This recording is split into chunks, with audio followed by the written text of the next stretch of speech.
मामला ये पैरेललोग्राम भी एलिमेंट्री ज्योमेट्री से रिलेट करता है, बिलोंग करता है। इस states that the sum of the square of the length of four sides of a parallelogram equals the sum of the square of the length of the two diagonals. अब हमें ये पता है कि पैरेललोग्राम जो होती है उसकी फोर इक्वल साइड्स होती हैं, ठीक है। फोर साइड्स होती हैं जो जिनमें टू जो हैं वो पैरेलल होती हैं, ठीक है। तो इसमें जो हमारे पास फोर साइड्स की जो स्क्वायर की जो फोर साइड्स की जो लेंथ होती है उसका जो स्क्वायर उसका सम लें तो वो किसके इक्वल होता है, sum of the squares of the lengths of the two diagonals. अगर पैरेललोग्राम के हम डायगोनल्स ड्रॉ करें तो उसकी जो लेंथ्स होंगी उसके स्क्वायर्स के सम के इक्वल होगा।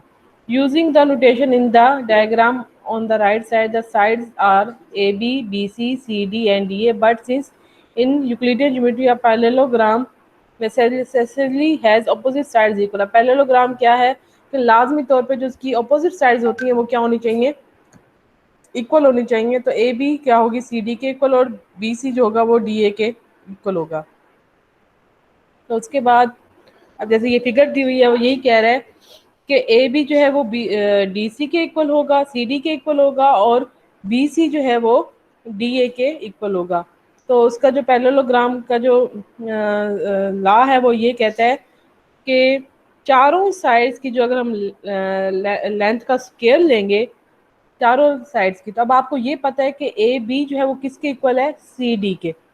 तो ए बी का स्क्वायर क्या आ जाएगा, टू ए बी का स्क्वायर। इसी तरह ए डी का ए डी बी सी जो है वो लेंथ साइड जो है वो ए डी साइड के इक्वल है, तो इसी वजह से इसने यहाँ पे बी सी को टू टाइम्स लिखा हुआ है। तो ये इन दोनों का सम जो है वो किसके इक्वल आएगा, इन डायगोनल्स की लेंथ की स्क्वायर के सम के इक्वल, ए सी का स्क्वायर और बी डी का स्क्वायर। अब ये जो डायगोनल एक है ए सी और दूसरा है बी डी, ये है पैरेललोग्राम लॉ। इसके बाद है हमारे पास if the parallelogram is a rectangle the two diagonals are of equal length। अगर हमारे पास पैरेललोग्राम जो है वो रेक्टेंगल हो जाए तो उसके जो दोनों डायगोनल्स होते हैं वो क्या होते हैं, लेंथ में इक्वल होते हैं। यानी कि ए सी जो है वो किसके इक्वल होता है, बी डी के इक्वल हो जाएगा। ये वाला डायगोनल और ये वाला डायगोनल क्या हो जाएंगे, दोनों इक्वल हो जाएंगे। सो तो यहाँ पे ये जो स्टेटमेंट है रेक्टेंगल के लिए क्या बन जाएगी, ए टू ए बी का square plus two B C का square is equal to two A C square. यहाँ पे टू टू कट जाएंगे और स्क्वायर स्क्वायर भी कट जाएंगे, तो A B plus B C is equal to क्या आ जाएगा,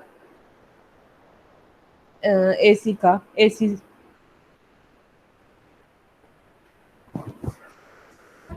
parallelogram law of vector addition.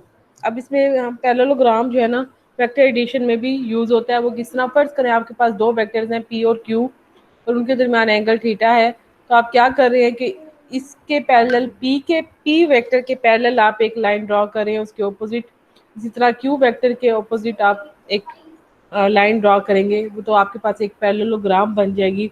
तो यहाँ पे जो आर होगा, आर जो होगा वो क्या होगा, P square plus Q square plus two P Q cos theta. Let alpha be the angle which the resultant R makes with P, ठीक है।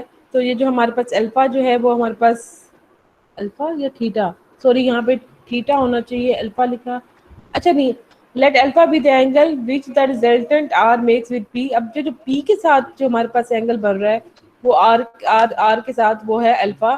तो टेन अल्फा हमारे पास क्या होगा, हमें पता है कि वो होता है हमारे पास पेंडिकुलर ओवर बेस, तो वो आ जाएगा D C over O D.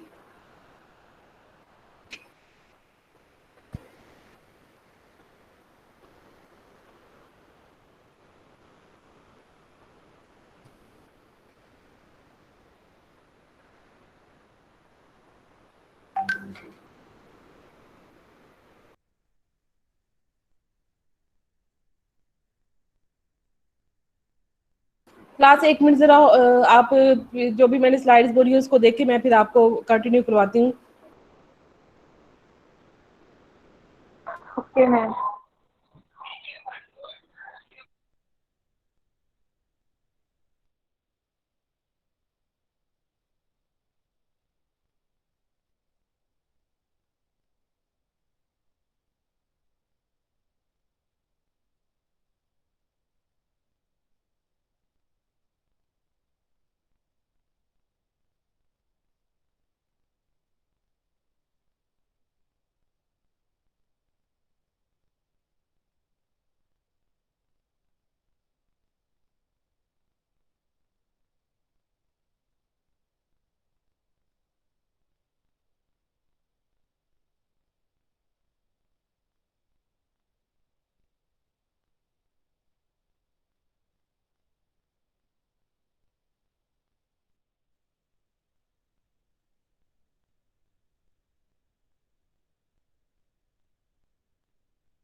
Class,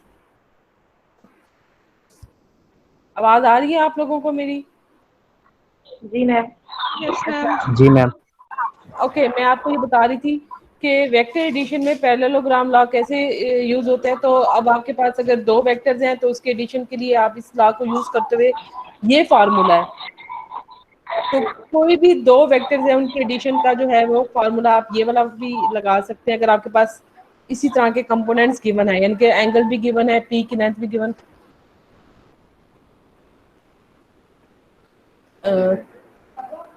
P और क्यू भी अगर आपके पास गिवन हो तो फिर आप आर इस तरह फाइंड कर सकते हैं। अब वो कहते हैं कि अल्फा जो है वो एंगल है बिटवीन पी और आर, ये जो पी लेंथ है और ये जो आर रिजल्टेंट दिया हुआ है इसके दरमियान जो है वो एंगल अल्फा है। तो हम उसका अगर टैन निकालना चाहें टेंजेंट, तो वो हमारे पास क्या होगा, बेस फर्ज करें आप, उधर यहाँ पे लिखा नहीं हुआ, ओ डी, और हमारे पास परपेंडिकुलर है डी सी। तो आप परपेंडिकुलर का जो है वो देखें तो उसका y कंपोनेंट जो है वो हमारे पास q साइन थीटा होगा, और हमारे पास जो इसका x कंपोनेंट है वो q कोस थीटा होगा, लेकिन इसमें p ऐड हो जाएगा। तो यहाँ से फिर अल्फा जो है वो हमारे पास क्या आ जाएगा, tan inverse q sine theta p plus q cos theta. तो आप यहाँ से टू वेक्टर्स के दरमियान एंगल भी इस फार्मूले के जरिए फाइंड कर सकते हैं, और इनके दरमियान जो एडिशन है दो वेक्टर्स के रिजल्टेंट एडिशन क्या आएगी वो भी आप फाइंड कर सकते हैं। यहाँ तक अगर कुछ पूछना है तो पूछ लें। मैम डी और सी वाले पॉइंट्स कौन से वाले होंगे? बेटा ये जो पी लेंथ दी हुई है इसको आप सपोज कर लें ओ डी, और ये जो ओके हमारे पास, हाँ जी, ये जो अगला है परपेंडिकुलर है इसको आप कह दें डी सी, यानी कि जो क्यू के पैरेलल ला रहा है क्यू वेक्टर के, उसको आप डी सी, और हाँ जी डी सी कह लें। वो असल में ओके मैम। मिसिंग है, हाँ मिसिंग है, तो आप इससे परेशान ना हो। जी ठीक है।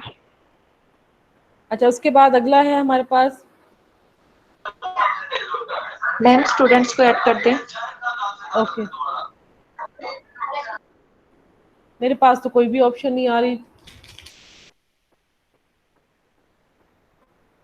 तो मैं मैम क्या, स्टूडेंट्स ग्रुप में कह रहे हैं। हाँ लेकिन आपको जो, अच्छा आपके जो सी आर्स हैं और जी आर्स हैं वो कहाँ पे हैं जरा आप, मैम हाँ जी, सी आर कौन है? मैम सी आर एब्सेंट है, प्रेजेंट नहीं है। दोनों एब्सेंट हैं, दोनों क्लास के? मैं जी आर हूँ, बी सेक्शन की। अच्छा, आपको सर मुंसिन ने जो बताया है कि ईमेल के जरिए आप खुद ब खुद ऐड होते जाएंगे, वो तरीका आप मेरे पास कर लेना। Okay ma'am. ठीक है ना, तो आप इस तरह से है, असल में काफी सारे स्टूडेंट्स हैं तो मेरे पास फिर वो इसलिए जो है ना उनको ऐड करना बार बार फिर जरा प्रॉब्लम होती है। मैम तो ओके वो मैम। आपको वही, ही करना हाँ वही पड़ेगा एक तरीका, बार ऐड। एक बार मुझे करना पड़ेगा। जी। चले ठीक है, मैं कर लूंगी, लेकिन सब एक टाइम पे हो ना, कम से कम चलो 10 मिनट्स हम इस पे लगा दें, और 10 मिनट्स के बाद भी बाकी स्टूडेंट्स आ रहे होते हैं तो फिर प्रॉब्लम होती है। जी मैम उससे बस हम आराम से आ जाया करेंगे। चलो ठीक है, ओके, आगे हम फिर स्टार्ट करते हैं। अब ऑब्लिक ट्राइंगल ऐसी ट्राइंगल है जिसका कोई भी राइट एंगल नहीं होता। ठीक है, ये ऑब्लिक ट्राइंगल की डेफिनेशन भी आप समझ लें, ऐसी है ट्राइंगल होती है जिसका कोई भी राइट एंगल नहीं होता। उसके बाद अगला स्टेप है, to solve a triangle is to find the length of each of its side and all its angles। ठीक है, ट्राइंगल में हमारे पास क्या होता है कि या तो हमने उसकी साइड फाइंड करनी होती है या उसके एंगल्स फाइंड करने होते हैं। The sine rule is use when we are given either a two angles और वन साइड। साइन रूल उस वक्त यूज होगा जब टू एंगल्स और वन साइड दी हुई होगी, और अगर हमारे पास टू साइड और नॉन इंक्लूडेड एंगल दिया होगा। अगर टू साइड दी और इंक्लूडेड एंगल नहीं है तो हम क्या, कौन सा रूल यूज करेंगे, cosine rule, when we are given either a three sides और be two sides are the included angles. अच्छा, जो साइन रूल है वो हम कब कब दो सूरतों में हम यूज कर सकते हैं, एक तो हमारे पास दो एंगल्स और एक साइड गिवन ही हो, या टू साइड्स गिवन हो और हमारे पास जो दोनों साइड्स के दरमियान एंगल है वो ना हो, कोई और एंगल हो, तब हम साइन रूल यूज करेंगे। कोसाइन रूल हम टू टू टाइम्स यूज कर सकते हैं, वो क्या, कि तीनों साइड्स गिवन हो या फिर हमारे पास क्या हो, टू साइड्स गिवन हो और उनके दरमियान जो एंगल है वो वाला गिवन हो, तब हम कोसाइन रूल हम यूज करेंगे। ठीक है। उसके बाद हमारे पास साइन रूल क्या कहता है। साइन रूल ये है कि अगर कोई भी ट्राइंगल है A B C, let B stand for the angle at B, जो है जो बी है वो एंगल ए है, एंगल बी है, और सी जो है वो एंगल सी कहा हुआ है, और इसी तरह जो साइड ए बी है उसको कहा हुआ है सी के इक्वल, ए बी को सी के इक्वल कहा हुआ है, बी सी को ए के इक्वल कहा हुआ है, और ए सी को बी के इक्वल कहा हुआ है। ठीक है। तो साइन रूल हमें ये कहता है कि A over sine A is equal to B over sine B is equal to C over sine C. अब आप देखें साइन रूल में अगर हमारे पास दो साइड्स और एक एंगल गिवन है, तब भी हम लोग इसको यूज कर सकते हैं साइन रूल को। या फिर हमारे पास टू एंगल्स गिवन है और जो है वो सॉरी टू साइड्स और ऐसा एंगल गिवन है जो हमारे पास नहीं, हमें उन दोनों साइड्स के दरमियान में है, तब भी हम साइन रूल यूज करेंगे। अगर हमारे पास टू साइड्स और एक एंगल गिवन है तब भी हम साइन रूल यूज करेंगे। उसके बाद है कोसाइन, एक एग्जाम्पल है यहाँ पे आपके पास इन ट्राइंगल ए बी सी, आपके पास बी एंगल गिवन है, सी एंगल गिवन है और ए बी साइड गिवन है। टू एंगल्स गिवन है और आपके पास एक साइड गिवन है, तो आपने इसको सॉल्व करना है। तो आप अब यानी कि बाकी चीजें आपने फाइंड करनी है, तो आप कैसे करेंगे। तो आपके पास टू एंगल्स हैं और वन साइड है, so the sine rule can be use. Furthermore, since the angles in any triangle must added up to 180, तो आपको ये भी पता है कि जो ट्राइंगल में एंगल्स होते हैं उनका सम जो होता है, तीन एंगल्स का सम वो 180 होता है। Then angle A must be 113। तो आपके पास दो एंगल्स गिवन है तो आप तीसरा एंगल बड़े आसानी से निकाल सकते हैं। तो वो जो एंगल बी और सी गिवन है जिसका मतलब है ए एंगल होगा वो 113 के इक्वल होगा। इसी तरह हमें सी अगर मालूम है, यानी कि फर्ज करें ए बी है, तो उसकी जो लेंथ को उसको सी कहा हुआ है तो वो 9 है, तो आपने बाकी बी और ए फाइंड करना है। तो आप साइन रूल यूज करेंगे तो आपके पास यहाँ से बी फाइंड हो जाएगा और फिर बाद में ए बी फाइंड हो जाएगा। ठीक है। Yes ma'am. ओके। उसके बाद है हमारे पास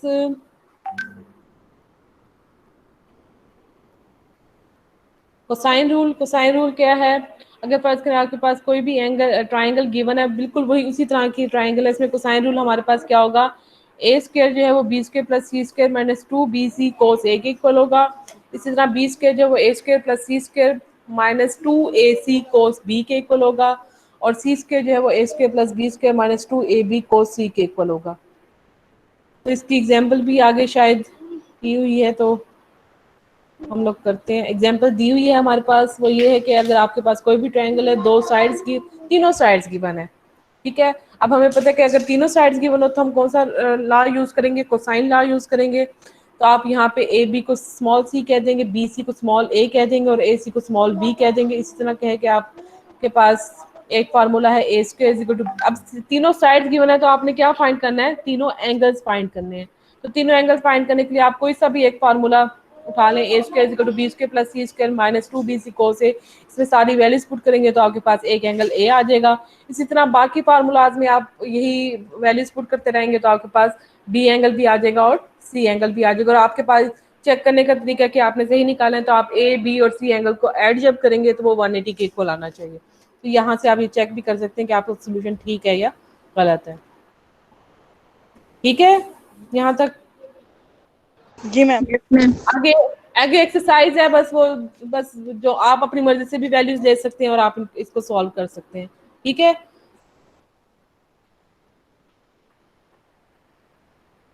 अच्छा, अब ऐसा है कि क्लास एक में जरा होल्ड करें।